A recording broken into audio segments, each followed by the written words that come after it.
అనేక త్యాగాలు దశాబ్దాల పోరాటాల అనంతరం పురుడు పోసుకున్న తెలంగాణ 4వ ఏట అడుగుపెట్టింది.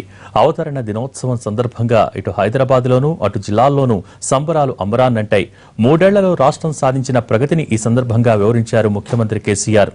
ఏ ఆశయం కోసం ప్రత్యేక రాష్ట్రం సాధించుకున్నామో వాటన్నింటినీ సాధించుకునే దిశగా రాష్ట్రం ప్రగతి పథంలో పురోగమిస్తోందని అన్నారాయన. చిమ్మ చీకట్లను తరిమేస్తూ 3 ఏళ్ల క్రితం ఉదయించిన ప్రత్యేక తెలంగాణలో అవతరణ దినోత్సవ వేడుకలు కన్నుల పండుగగా జరిగాయి. హైదరాబాద్ పెరేడ్ గ్రౌండ్ లో జరిగిన వేడుకల్లో ముఖ్యమంత్రి కేసీఆర్ పాల్గొన్నారు. జాతీయ జెండాను ఆవిష్కరించి పోలీసుల నుండి గౌరవ వందనం స్వీకరించారు.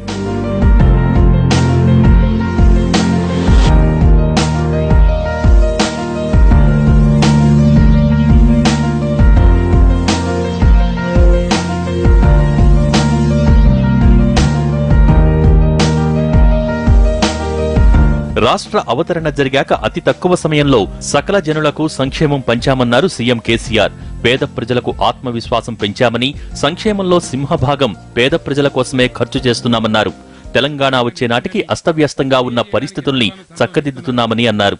రాష్ట్ర అవతరణ జరిగిన తర్వాత అతి తక్కువ వ్యవధిలోనే తెలంగాణ ప్రభుత్వం సకల జనులకు సంక్షేమాన్ని పంచింది.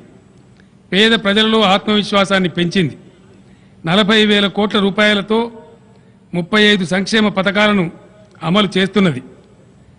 రాష్ట్ర ప్రభుత్వ ఆదాయంలో సింహభాగాన్ని ప్రజా సంక్షేమానికే వెచ్చిస్తున్నది. 40 లక్షల మంది అసహాయులకు ఆసరా పెన్షన్లు అందిస్తున్నది. పేదింటి ఆడపిల్లల పెళ్లి కోసం కళ్యాణ లక్ష్మి, షాదీ ముబారక్ పథకం అమలు చేసుకుంటున్నాం. పేదలు కడుపు నిండా అన్నం తినాలని ప్రతి ఒక్కరికి నెలకు 6 కిలోల బియ్యం అందించుకుంటున్నాం. బడుగులు ఆత్మగౌరవంతో జీవించడానికి డబుల్ బెడ్రూములు నిర్మించబడుతున్నాయి. చదువుకునే పిల్లలందరికీ సన్న బియ్యం బువ్వ అందించబడుతున్నది. పేద విద్యార్థులకు అంతర్జాతీయ ప్రమాణాలతో విద్యను అందించేందుకు గాను కొత్తగా 512 రెసిడెన్షియల్ స్కూళ్లు ఏర్పాటు చేసుకున్నాం.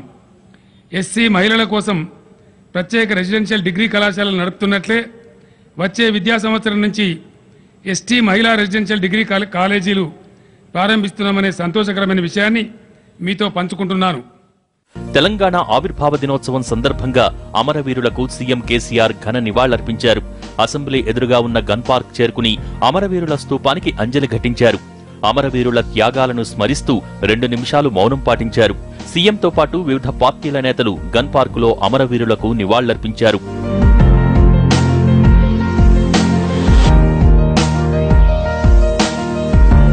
తెలంగాణ అసెంబ్లీతో పాటు నగరంలోని ప్రభుత్వ కార్యాలయాలు, జిల్లా ప్రధాన కేంద్రాల్లో ఆవిర్భావ వేడుకలు ఘనంగా జరిగాయి.